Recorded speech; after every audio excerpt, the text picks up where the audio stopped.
মা, আপনার ছেলেরা শহরে চলে গেল কাজের খোঁজে। এখন আমরা তিন বউ একসাথে থাকবো নাকি আলাদা হব, তোমার কাছে জানতে চাইছি। তোমার মত জানা দরকার। রাধা, আমি চাই তোরা তিন বউ একসাথে থাক। আমি বুড়ি মানুষ, তোদের সবাইকে একসাথে দেখে শান্তি পাই। তোরা আলাদা হলে এই বাড়ি যে শ্মশান হয়ে যাবে। কে কার খোঁজ রাখবে বল আলাদা হয়ে গেলে? মা, মালতী আর সুনিতার সাথে আমার বনে না। ওরা সব সময় নিজেদের নিয়ে থাকে। আমাকে দেখলেই মুখ ঘুরিয়ে নেয় ওরা। সকালে দেখা হলে কথা বলে না, রাতে একসাথে খেতে বসলে গোমড়া মুখ করে থাকে। কি যে হয়েছে ওদের বুঝি না। বৌমা, সবাই একসাথে এক বাড়িতে থাকলে এরকম একটু আধটু হয়, কিন্তু মন থেকে ভালোবাসলে সব ঠিক হয়ে যায়। আমি এই বাড়িতে বউ হয়ে যখন এসেছিলাম তখন তিন ননদ ছিল। কত ঝগড়া হয়েছে, কিন্তু পরে সব মিটে গেছে। সময় লাগে, ধৈর্য ধরতে হয় সব কিছু ঠিক করতে। মা, তোমার সময় আর এখনকার সময় এক নয়। আগে মানুষ মানিয়ে নিত, এখন কেউ কারো কথা শুনতে চায় না। আমি আলাদা সংসার করতে চাই। মালতী আর সুনিতাও একই কথা বলে, আমরা তিনজনে তিন ঘরে থাকব। তোরা যা চাস তাই তবে হোক, কিন্তু আমাকে কে দেখবে? আমার বয়স হয়েছে, চোখে কম দেখি, হাঁটতে কষ্ট হয়। একা একা কিভাবে চলবো বল? মা, তুমি নিজে থাকতে পারবে। আমরা মাঝে মাঝে দেখে যাব, তোমার জন্য খাবার রেখে যাব। আমরা তোমার যত্ন নেব। আমরা যতটুকু পারি তোমার জন্য করব। মাঝে মাঝে আসবি, সেটা কবে? মাসে একবার না বছরে একবার? আমি তো রোজ একা থাকবো। যদি শরীর খারাপ হয় কে দেখবে? এত চিন্তা করো না, তুমি তো এখনো হাঁটতে পারো, কাজও করতে পারো। ঠিক আছে বৌমা, ওপরওয়ালা সবার মঙ্গল করুক। আমি আর কি করব? জোর করে তো রাখতে পারবো না। নিজেদের সিদ্ধান্ত নিজেরাই নিবি। মা, তুমি রাগ করো না। আমাদের মধ্যে এত অশান্তিতে একসাথে থাকা সম্ভব নয়। প্রতিদিন চিৎকার চেঁচামেচি, এটা কি কোনো জীবন বলো? রাগ করবো কেন রে বৌমা? তোদের জীবন, তোরাই সিদ্ধান্ত নে। আমি বুড়ি, আমার কথা কে শুনবে? শুধু একটা কথা বলি, পরে যেন আফসোস না হয়। সুনিতা, শুনলি? রাধা দিদি মাকে বলেছে আলাদা থাকবে। আমিও আলাদা থাকবো। ওর সাথে একই ছাদের নিচে আর থাকবো না। সহ্য হয় না এই অশান্তি আর এই চুগলিবাজি। আমিও একই কথা ভাবছিলাম। ওর সাথে থাকা যায় না, সব সময় বড়লোকি ভাব দেখায়, যেন ওই শুধু ভালো আর আমরা সব খারাপ। ওর কথা শুনলে মনে হয় আমরা বোধহয় ওর কাজের লোক। দিদি মনে করে ও বড় বলে সব ওর কথা মতো হবে। আমার কথার কোনো দাম নেই। আমি কিছু বললেই বলে চুপ করো। কেন? আমার কি মুখ নেই? আমি কি মানুষ নই? তোর রান্না ভালো, তোর কাজ ভালো, সব তোরই ভালো। আমরা কিছুই পারি না, তাই তো? তুই আমাকে দোষ দিচ্ছিস? তুই নিজে কি কম? সংসারে কাজ করিস না, শুধু অলস হয়ে বসে থাকিস। আমি আর দিদি খাটি, তুই বসে বসে খাস, সারাদিন শুয়ে বসে কাটাস। এই কথা বলছিস? আমি কাজ করি না? আমি রান্নাঘর সামলাই, বাসন মাজি, কাপড় কাচি। তোরা কি করিস? আমার কাজ তোদের চোখে পড়ে না, না? তুই বাসন মাজিস? কবে মেজেছিস শেষবার? গতকাল তো আমিই মেজেছি বাসন। গতকাল তুই মেজেছিস কারণ আমার শরীর খারাপ ছিল। তার আগের দিন আমি মেজেছিলাম। একদিন পারিনি বলে এত কথা। শরীর খারাপ? তোর শরীর আবার কবে ভালো থাকে বল? প্রতিদিনই তো অসুখ হয়। দেখ মালতী, আমার সঙ্গে না এভাবে কথা বলবি না। আমি তো চাকরানি নই। দেখ সুনিতা, আমার সাথে ঝগড়া করবি না। আমি আমার মতো থাকবো, তুই তোর মতো থাক। আলাদা হয়ে গেলে ঝামেলা নেই। কে কার কাজ করলো না করলো কারো মাথা ব্যথা থাকবে না। ঠিক আছে ঠিক আছে, তাহলে আলাদা হওয়াই ভালো। তোদের মুখও দেখতে চাই না। প্রতিদিন এই ঝগড়া আর সহ্য হয় না। শান্তিতে থাকতে চাই। আমিও না, কিন্তু মায়ের কি হবে? মা তো আর একা থাকতে পারবে না। বুড়ি মানুষ, শরীরও ভালো নয়, চোখেও কম দেখে। মা নিজেরটা নিজে দেখবে, আমাদের নিজেদের সংসার সামলাতেই কষ্ট, মায়ের দায়িত্ব নেওয়ার সামর্থ্য আমাদের নেই। আমরা কি মায়ের দাসী নাকি? নিজেদের তো দেখতে হবে। হ্যাঁ হ্যাঁ, ঠিক বলেছিস। চল আমরা আলাদা হয়ে যাই, যে যার ঘরে থাকবো। মা যা বোঝে বুঝবে। আরে রামদুলারি, এবার লাউয়ের দাম বাড়বে। শহরে লাউয়ের চাহিদা বেড়েছে। আমরা গাঁয়ের সব লাউ কিনে শহরে চালান দেব। দেখবি কত টাকা হবে, বড় ব্যবসা হবে একবার। হ্যাঁ মালিক, গাঁয়ের লোক তো লাউ চাষ করে না বেশি, কোথায় পাবেন এত লাউ? এখানে ধান হয়, পাট হয়, লাউ কে ফলায়? লাউয়ের কথা কেউ ভাবে না। আমি বলবো যে লাউ চাষ করবে তার কাছ থেকে ভালো দামে কিনবো। দেখবি মানুষ লাউ ফলাবে, টাকা দেখলে সব ঝেড়ে লাউ ফলাবে, বুঝলি? ভালো বুদ্ধি, কিন্তু সবাই কি রাজি হবে? টাকার লোভে মানুষ সব করে, বললাম তো রামদুলারি। দেখবি কমলা দেবীর 3 বউও লাউ ফলাবে। ওরা তো গরিব, টাকার দরকার। ছেলেরা শহরে গেছে, পয়সা পাঠায় না। ওই 3 বউ, ওরা তো একে অপরকে দেখতে পারে না, আলাদা হয়ে গেছে শুনলাম। 3 জন 3 ঘরে থাকবে এখন, সারা গায়ে কথা হচ্ছে। শুনেছি আমিও। 3 জন 3 ঘরে থাকে। শাশুড়িকে একা ফেলে রেখেছে। বুড়িকে দেখবার কেউ নেই। কি অবস্থা হয়েছে ভাব একবার। বড় অন্যায় করছে, বুড়ো মানুষকে একা রাখা ঠিক না। অন্যায় তো করছে, কিন্তু আমার কি? আমি ব্যবসা করব, ওদের পরিবারের ঝামেলায় আমার জড়িয়ে লাভ নেই।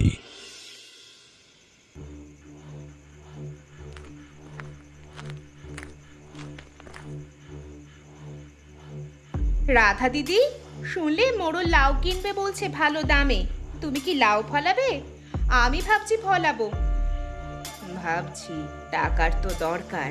ওরা পয়সা পাঠায় না ঠিক মতো। 2 মাস হলো একটা পয়সাও আসেনি। লাউ ফলালে অন্তত কিছু আয় হবে। আমিও ফলাবো, সুনিতাও বলছিল ফলাবে। আমরা 3 জনই ফলাবো, দেখি কার কপাল ভালো হয়। দেখ, কিন্তু আমার লাউ সবার চেয়ে ভালো হবে।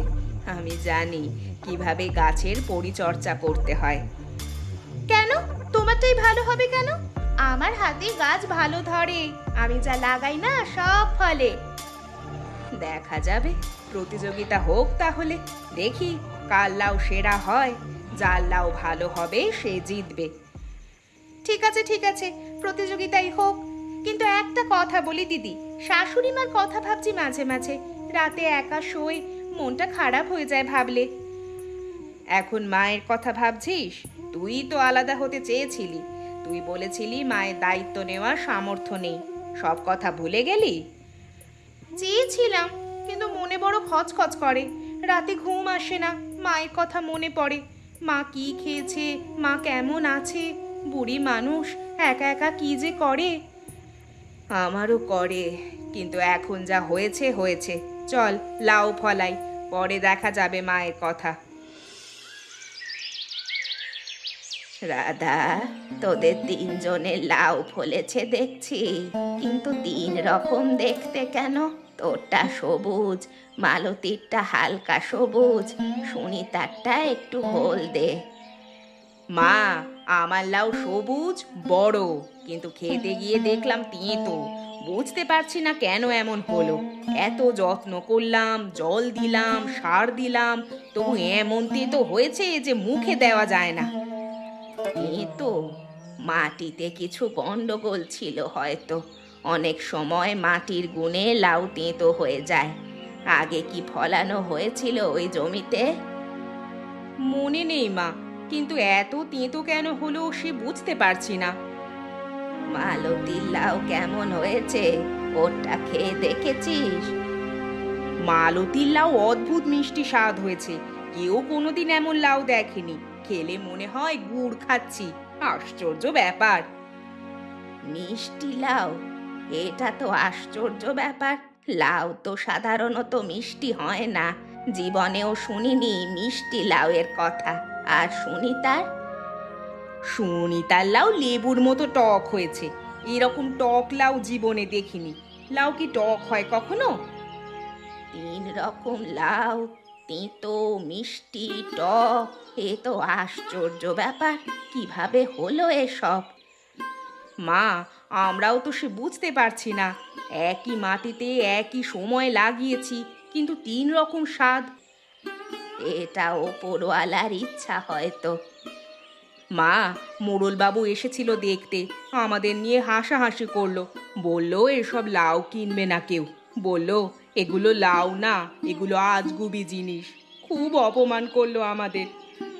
হাসাহাসি করলো? গরিব মানুষের কষ্ট দেখে হাসছে ওই মোড়লের নিজের অহংকার। একদিন বুঝবে মজা। মা, আমরা এখন কি করব? এত পরিশ্রম বৃথা গেল তাহলে। 3 মাস ধরে গাছের পরিচর্যা করলাম, জল দিলাম, সার দিলাম, সব যে বৃথা গেল। এখন কোথায় যাব আমরা? বাসুদেব বাবু, কমলা দেবীর 3 বউয়ের চাষ করা লাউ দেখেছেন? 3 রকম হয়েছে, একেবারে তেতো মিষ্টি আবার টক। এরকম লাউ জীবনে দেখিনি তো। কি যে হয়েছে ওদের! হরিচরণ, হাসছ কেন? ওরা গরিব মানুষ, পরিশ্রম করেছে, 3 মাস ধরে রাত দিন খেটেছে। মানুষের কষ্ট দেখে হাসা উচিত না। কিন্তু এরকম লাউ কে কিনবে? তেতো লাউ খাবে কে? টক লাউ কোথাও দেখেছো? আরে এগুলো তো বাজারে বিক্রি হবে না, পচে যাবে সব। তা ঠিক, কিন্তু মিষ্টি লাউ তো ভালো, সেটা কিনতে পারো, একটু ভাবো। না না, আমি সাধারণ লাউ চাই। এসব অদ্ভুত জিনিস কিনবো না, শহরে নিয়ে গেলে আমার নাম খারাপ হবে। হরিচরণ, তুমি খারাপ মানুষ না, ওদের একটু সাহায্য করতে পারো, ওদের কেউ দেখবার নেই। সাহায্য? আমি ব্যবসায়ী মানুষ, ব্যবসায় লাভ লস খাবো। তার চেয়ে ভালো ওরা নিজেদের পথ দেখুক। আমি কি সবার ঠেকা নিয়ে বসে আছি নাকি? ওপরওয়ালা সব দেখছে হরিচরণ। আজকে তুমি আছো, কালকে কি হবে কে জানে। ওসব কথা থাক, আমি চলি। আমি ব্যবসা বুঝি, এসব দয়া বুঝে আমার কাজ নেই।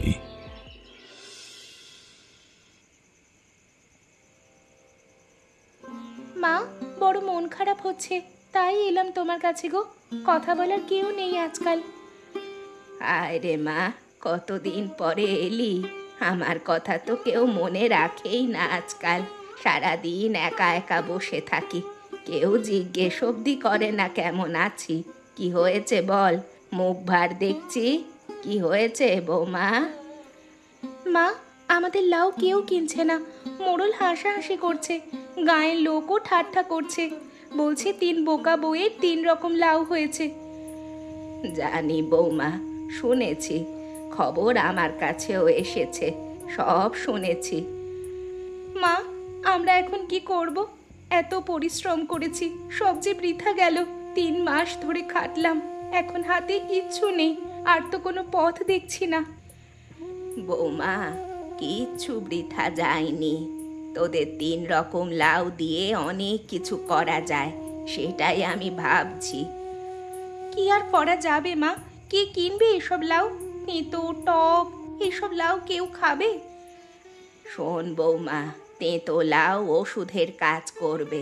আমার শাশুড়ি বলতো তেঁতো লাউ খেলে পেটের অসুখ ভালো হয়, রক্ত পরিষ্কার হয়। সত্যি মা? হ্যাঁ রে বৌমা, মিষ্টি লাউ দিয়ে পায়েস হবে, চমৎকার স্বাদ হয়। ছোট বাচ্চারা খাবে, বুড়োরা খাবে। টক লাউ দিয়ে আচার হবে, ভাত দিয়ে খেতে জমে যাবে। এসব হবে সত্যি বলছো? হ্যাঁ বৌমা, তোরা 3 জন একসাথে হলে অনেক কিছু করতে পারবি। তোরা নিজেদের ওপরে ভরসা রাখ শুধু। মালতী, সুনিতা, মা বলল তেতো লাউ ওষুধ, মিষ্টি লাউ পায়েস আর টক লাউয়ের আচার করতে। আমার মনে হয় সেটাই করা উচিত আমাদের, এরকম হতাশ হয়ে বসে না থেকে। দিদি, মায়ের কথায় যুক্তি আছে। আমারও মনে হয় যদি এই বুদ্ধিটা কাজে লাগানো যায় তাহলে আমাদের উন্নতি হবে। কিন্তু আমরা তো একে অপরকে দেখতে পারি না, একসাথে কাজ করব কিভাবে? প্রতিদিন ঝগড়া হবে। এতদিন তো সেই জন্যই মুখ দেখা দেখি বন্ধ ছিল। সুনিতা, আমাদের ঝগড়ায় কার লাভ হচ্ছে? মোড়ল সহ গাঁয়ের সব লোক আমাদের নিয়ে ঠাট্টা করছে। আমরা ঝগড়া করছি আর ওরা মজা দেখছে। এতে আমাদের লাভ তো কিছু হচ্ছে না। দিদি ঠিক বলেছে, আমরা যদি এক হই কেউ হাসতে পারবে না, উল্টে সবাই চুপ থাকবে। আমি ভাবছি আমরা একটা খাবারের দোকান খুলি। 3 রকম লাউ দিয়ে 3 রকম পদ বানাবো। গাঁয়ের লোক খাবে, টাকাও দেবে। বাহ, ভালো বুদ্ধি কিন্তু দিদি, এটা তো করাই যেতে পারে। সত্যিই হতে পারে, চলো চেষ্টা করে দেখি। না হলে তো বসে থাকলে পেট ভরবে না, কিছু না করলে আমরা যে এবার মরবো। তাহলে ঠিক হলো, আজ থেকে আমরা 3 বউ এক হলাম। পুরনো সব ঝগড়া ভুলে কাজে মন দেব এখন থেকে একসাথে। আর মাকে একা রেখে দেওয়া ঠিক হয়নি গো দিদি। বুড়ো মানুষ একা একা আর কতদিন থাকবে? মাকে আমাদের সাথে রাখবো। মা আছে বলেই আমরা এই বুদ্ধিটা পেয়েছি। মা না থাকলে আমরা যে কি করতাম। ঠিক বলেছো দিদি, মাকে ফেলে রাখা বড় ভুল হয়েছিল। মা আমাদের পথ দেখিয়েছে। চলো আমরা এখনই যাব মাকে আমাদের সঙ্গে নিয়ে রাখার জন্য।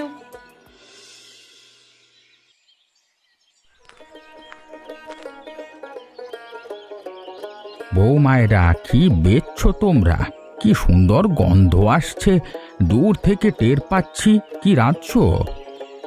কাকু, আমরা লাউ দিয়ে রান্না করছি। তেতো লাউয়ের ভর্তা, মিষ্টি লাউয়ের পায়েস আর টক লাউয়ের আচার। 3 রকম জিনিস, 3 রকম স্বাদ পাবে।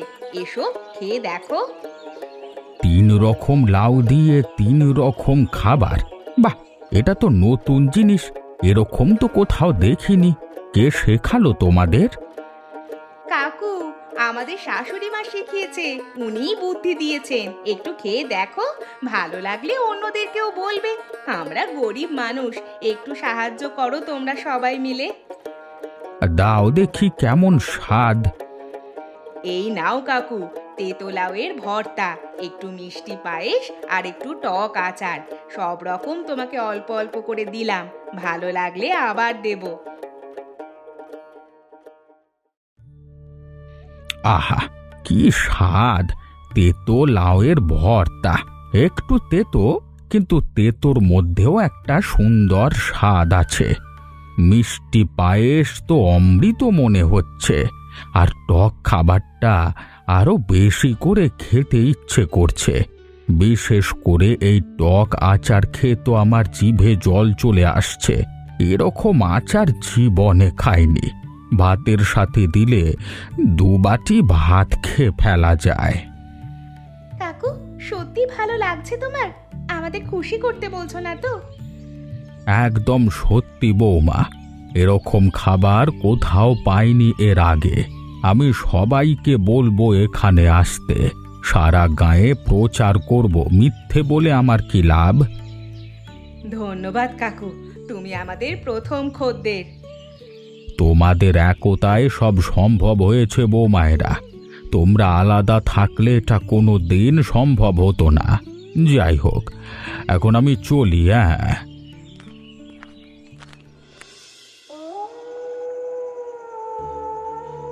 রামদুলারি, কি বলছিস?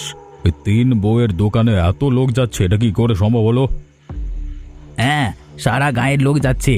তেতো মিষ্টি টক লাউ দিয়ে অসাধারণ রান্না করছে। সবাই প্রশংসা করছে, লাইন পড়ে যাচ্ছে ওদের দোকানে আজকাল। এটা হতে পারে না। আমি ওদের হাসাহাসি করেছিলাম, এখন ওরা আমার সামনে এত বড় হয়ে আমাকে ছাড়িয়ে যাবে ভাবছে। বাসুদেব কাকু সবাইকে বলে বেড়াচ্ছে। বাসুদেব, ওই বুড়ো, ও তো আমার বিরুদ্ধে কথা বলে সব সময়, আমাকে দেখতে পারে না একদম। উনি ভালো মানুষ কিন্তু বাবু, মিথ্যে বলে না কখনো। তুই চুপ কর। যে করি হোক আমাকে বন্ধ করতে হবে এই দোকান। ওরা বড় হলে আমার ব্যবসা মারা যাবে। সব খদ্দের ওদের কাছে চলে গেলে আমি ফকির হয়ে যাব। কিন্তু কিভাবে? ওরা তো কোনো অন্যায় করছে না, ভালো জিনিস বিক্রি করছে ওরা। দাঁড়া দাঁড়া, গায়ের লোককে ভুল বোঝাবো। বলবো ওদের খাবারে কিছু গন্ডগোল আছে, অসুখ হয় খেলে। কিন্তু বাবু, এটা তো কঠিন হবে না। এরকম মিথ্যে বললে উল্টে আমাদেরই ক্ষতি হতে পারে। তুই চুপ কর, আমি যা বলবো তাই করবি। তোকে মাইনে দিই আমার কথা শুনবি বলে, আমাকে জ্ঞান দেওয়ার জন্য নয়, নইলে কাজ থাকবে না, কথাটা মনে রাখিস। এখন এখান থেকে চলে যা।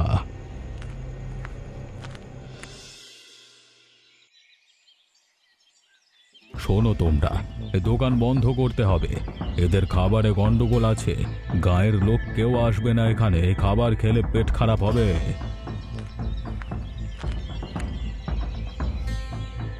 কি হয়েছে? গন্ডগোল করছেন কেন বলুন তো? কি গন্ডগোল দেখলেন আমাদের খাবারে? কোনো প্রমাণ আছে আপনার কাছে? কমলা দেবী, তোমার বৌমায়েরা খারাপ খাবার বিক্রি করছে, বাসি জিনিস দিচ্ছে লোককে। পেটের অসুখ হবে সেটা খেলে, আমি জানি, তাই বলছি। খারাপ খাবার দিচ্ছে সেটাকে বললো আপনাকে? গায়ের সব লোক তো প্রশংসা করছে। বাসুদেবদা চেখে বলছে অমৃতের মতো স্বাদ, আপনি একাই বলছেন খারাপ। প্রশংসা? ওরা বোকা, কিছু বোঝে না। আমি বুঝি ভালো কি খারাপ। আমি মোড়ল, আমি সব জানি। মোড়ল, তুমি হিংসায় সব বলছো। আমার বৌমারা গরিব, পরিশ্রম করে খাচ্ছে, তাতে তোমার সমস্যা কি শুনি?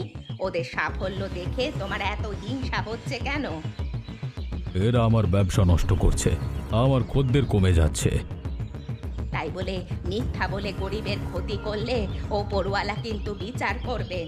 তাই সাবধান হয়ে যাও কারোর ক্ষতি করবার আগে। আমি কাউকে ভয় পাই না, আমি এই গ্রামের মোড়ল। এ গায়ে আমার কথা চল, আমি যা বলবো তাই হবে। দেখো, তোমার এই সব মিথ্যা কথা শুনে আমরা কিন্তু দোকান বন্ধ করব না।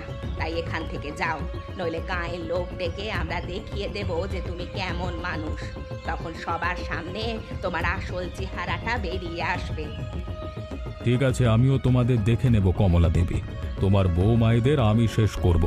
একদিন পথে যদি না বসাতে পারি তবে আমার নাম হরিচরণ নয়।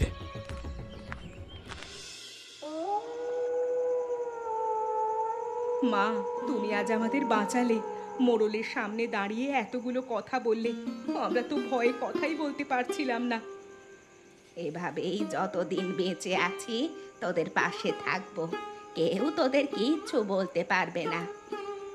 মা, আমরা তোমার সাথে অনেক খারাপ ব্যবহার করেছি, তোমাকে একা ফেলে রেখেছিলাম, এটা বড় অন্যায় করেছি, মাফ করো মা। মা, আমরা ভুল করেছি, তোমাকে কষ্ট দিয়ে এখন বুঝতে পারছি কত বড় ভুল করেছি আমরা। তোরা ভুল বুঝতে পেরেছিস, এটাই তো বড় কথা। মানুষ ভুল করে আর সঠিক সময়ে ভুল ক্ষমা করে দিতে হয়। মা, আজ থেকে আমরা তিনজনই একসঙ্গে থাকবো, তোমাকে নিয়ে সংসার করব, আর কোনোদিন আলাদা হব না, এই তোমায় কথা দিচ্ছি।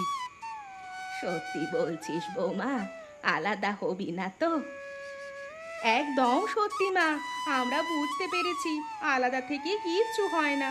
আলাদা থাকলে সবাই আমাদের ক্ষতি করবে, ওই শয়তান মোড়লের মতো। কমলা দেবী, তোমার বউ মায়েরা তো আজকে বিখ্যাত হয়েছে। ওদের খাবার সবাই খেতে আসে দূর গাঁ থেকে, অনেক দূরেও ওদের নাম ছড়িয়ে পড়েছে। আর শুনলাম মোড়ল হরিচরণ গাঁ ছেড়ে চলে গেছে, ওর ব্যবসা মন্দা হয়ে গেছে, কেউ ওর কাছে যায় না আজকাল। তাই ভিখিরির দশায় গ্রাম ছাড়তে হয়েছে ওকে। আমাদের দোকান বন্ধ করতে এসেছিল মিথ্যে কথা বলে, আমরা সাবধান করেছিলাম, কিন্তু কথা শুনলো না। শেষ পর্যন্ত গ্রামবাসীরা ওর চক্রান্ত বুঝতে পেরে ওর কাছে যাওয়া বন্ধ করে দিল। শেষ পর্যন্ত চলে গেছে তাই। তবে এখন আমরা একসাথে আছি, আমরা সবাই মিলে কাজ করছি, ঝগড়া নেই, অশান্তি নেই আমাদের মধ্যে, আর এভাবেই আমরা থাকবো। এটাই তো চাই বৌমা, তোমরা প্রমাণ করে দিয়েছো একতায় কি হয়। সারা গায়ের মানুষ শিখছে তোমাদের কাছ থেকে। কাকু, আগে আমরা বুঝতাম না, ভাবতাম বোধহয় আলাদা থাকলে সুখ পাওয়া যায়। এখন বুঝি একসাথে থাকলে সুখ যা পাওয়া যায় তার সাথে অন্য আর কিছুর তুলনা করা যায় না। কাকু, মা না থাকলে আমরা আজও ঝগড়া করতে করতে পথে বসে থাকতাম। মা, তুমি না থাকলে আমরা এটা বুঝতাম না, তুমি আমাদের পথ দেখিয়েছো, তাই তাই আমাদের এই সাফল্য শুধুমাত্র তোমার জন্যই এসেছে। আর এই শিক্ষাটা আমাদেরকে ভবিষ্যৎ প্রজন্মকেও দিতে হবে, যাতে তারা এভাবে একতা হয়ে থাকবার শিক্ষা নিতে পারে। আমার সবার জন্য একটা প্রশ্ন আছে, আর সেটা হচ্ছে যে টক লাউ কার গাছে হয়েছিল? উত্তরটা কিন্তু তোমরা কমেন্ট করে জানিও। আমরা তোমাদের উত্তরের অপেক্ষায় থাকবো। আর আমাদের চ্যানেলটা সাবস্ক্রাইব করে আমাদের সঙ্গে থেকো। আর আমাদের গল্পটা কেমন লাগলো অবশ্যই জানিও।